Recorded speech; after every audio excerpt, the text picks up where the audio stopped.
Joanne Rogers, the widow of Fred Rogers, star of Mr. Rogers' Neighborhood, has died. Joanne Rogers, the widow of Fred Rogers, star of Mr. Rogers' Neighborhood, has died. She was 92. The news was confirmed Thursday by Fred Rogers Productions in a statement posted in the company's official Instagram account. No cause of death was given in the statement. Fred Rogers Productions is deeply saddened by the passing of Joanne Rogers, the statement says. The loving partner of Fred Rogers for more than 50 years.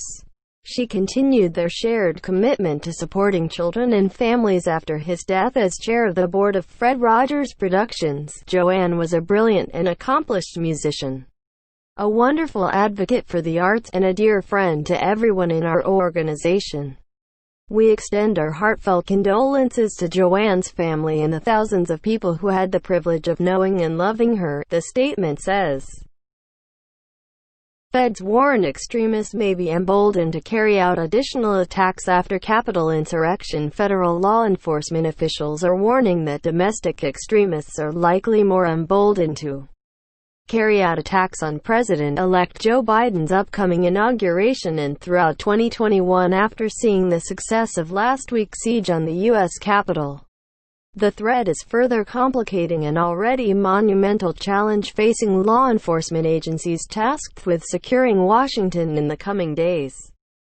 CNN has learned that federal law enforcement agencies, in a series of bulletins and calls with local partners this week, have issued an urgent call for assistance in securing the nation's capital as the inauguration nears, and painted a dire picture of potential threats leading up to January 20. Officials are warning that last Wednesday's attack on the U.S. Capitol by supporters of President Donald Trump will likely motivate additional follow-on attacks by extremists throughout 2021. According to an intelligence bulletin dated Wednesday and obtained by CNN, warning that the people who attacked the Capitol largely viewed their efforts as a success, the FBI, Department of Homeland Security and Office of the Director of National Intelligence said the attack very likely will serve as a significant driver of violence for a diverse set of domestic extremists. According to the bulletin, the joint U.S. government intelligence bulletin was first reported by the New York Times. The violent breach of the U.S. Capitol building is very likely part of an ongoing trend in which extremists exploit lawful protests, rallies, and demonstrations, and other gatherings to carry out ideologically motivated violence and criminal activity, the intelligence bulletin warned. The range of potential future targets of attack was varied, with intelligence officials warning in the bulletin that extremists could zero in on government officials and institutions, as well as racial and religious minorities, journalists, and members of the LGBTQ+ community. The bulletin also indicated that the January 6 attack may have served as a venue for extremists of differing ideological motivations to foster connections. In addition to the perceived success of the January 6 Capitol attack, intelligence officials warned that the response by law enforcement could also motivate extremists to respond with violence, including at Biden's upcoming inauguration. Since the Capitol attack, violent online rhetoric regarding the inauguration has increased, with some calling for unspecified justice for a rioter shot by police inside the Capitol, the bulletin said. Other motivations for possible future attacks included anti-government views held by extremists, as well as grievances associated with the false narrative that the 2020 presidential election was stolen. The increasing prevalence and influence of conspiracy theories based on a belief in the existence of global or deep state actors who work to manipulate various social, political, and/or economic conditions of the United States very likely serves as a driver of some extremist violence, the report said. The conspiracy theory-laden language observed by U.S. intelligence officials has often mirrored baseless claims made by Trump. Throughout his presidency, Trump has claimed without evidence that a nefarious group of deep state actors have been secretly working to undermine his presidency. and he has continually spread disinformation about the integrity of the 2020 election. Feds working with police around the country as law enforcement prepares to respond to upcoming protests before and during the inauguration. FBI Director Chris Wray and senior official performing the duties of the Deputy Secretary of Homeland Security Ken Cuccinelli held a call Wednesday with law enforcement leaders from around the country to provide a briefing on the nationwide threat picture relating to planned protests. According to a person briefed on the call, the source said the FBI briefed their law enforcement partners on intelligence reporting indicating protesters plan to conduct peaceful armed demonstrations in Washington, D.C., and at state capitals around the U.S. on January 17 to protest the results of the 2020 election. An FBI spokesperson confirmed the call, but did not provide additional details, as CNN previously reported. An internal FBI bulletin disseminated to law enforcement warned that armed protests were being planned at all 50 state capitals and the U.S. Capitol in Washington in the days leading up to the inauguration. The FBI indicated federal law enforcement is currently working to identify any suspected extremists who may pose a threat at the planned armed demonstrations. On the call, FBI officials said they remain concerned about the prospect of extremists appearing at planned rallies and conducting violence, and that violent domestic extremists continue to pose the most significant threat to Biden's inauguration, according to another source familiar with the call. "The chatter is off the charts right now," one official told CNN on Tuesday regarding extremists talking online about future actions. Federal officials stressed on the call with state, local, tribal and college campus law enforcement leaders that the FBI will not tolerate extremists using the First Amendment as a guide to incite violence, adding that they expect threats will continue past Biden's inauguration, the source said. In addition to the potential threats at government buildings, officials discussed seeing an increased number of threats to private companies and their executives in recent days. According to the source, federal officials said on the call that Russian actors have been amplifying the false narrative that members of Antifa infiltrated Trump supporters during the riot at the U.S. Capitol, and the Chinese have seized on news stories showing chaos in the U.S. Secret Service report shows government is monitoring threats. Another government report is shedding light on how law enforcement officials are monitoring the threat of potential violence in the coming days. According to an internal U.S. Secret Service report dated January 11 and obtained by CNN, analysts with the Secret Service's team responsible for monitoring websites and social media for planned demonstrations note that protesters unhappy with the 2020 election results are using online platforms to organize events in the Washington area and around the country. In one online forum observed by investigators, the report indicated that a group calling itself American Patriots Nationwide is organizing a violent demonstration in Washington beginning on January 16. On its website, the group indicated it plans to use its members to surround the Capitol, White House and Supreme Court, and only allow the entry of people designated by Trump.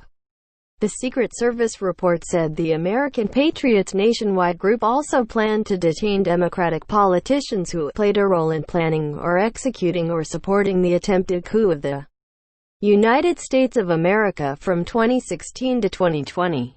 The Secret Service bulletin did not offer an assessment on the realistic nature of the planned rallies nor how much confidence investigators have in the ability of organizers to achieve their stated objectives.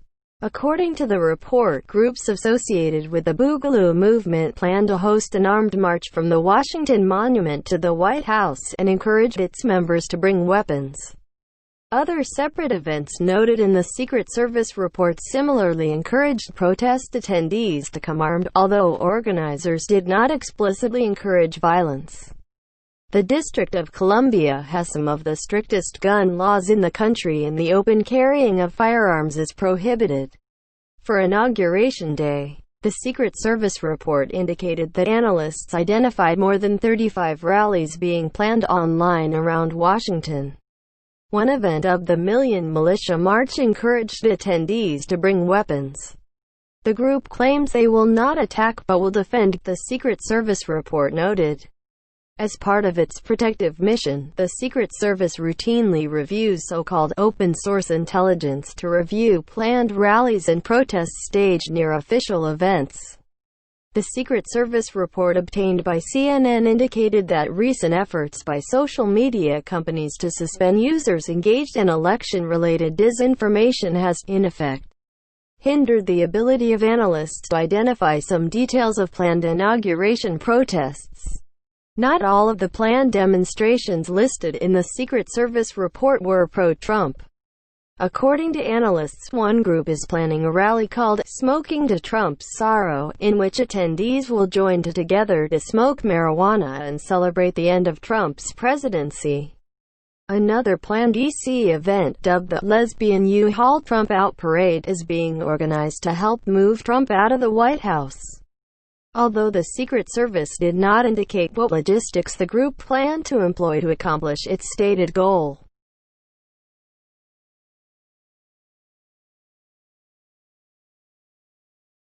With Trump impeached, Democrats turn focus toward GOP accomplices in Capitol siege a week after rioters stormed the U.S. Capitol building.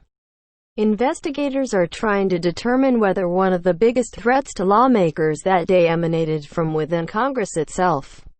As Americans grapple with the fallout from the deadly insurrection, Democrats have leveled increasingly serious accusations against their colleagues across the aisle, framing some Republican members as accomplices and co-conspirators in the assault. Allegations range from inciting rioters with inflammatory rhetoric to actively assisting the throngs of Trump supporters who laid siege to the Capitol complex. Until Wednesday, when President Donald Trump was impeached for the second time, Democratic leaders sought to downplay any immediate reprisals for Republican colleagues whom they alleged to have incited or assisted rioters. But several rank-and-file members have already plowed ahead with calls for investigations. Those members of Congress that attempted to help our president undermine our democracy, I'm going to see that they're held accountable, Representative Mikey Sherrill, D&J, said this week.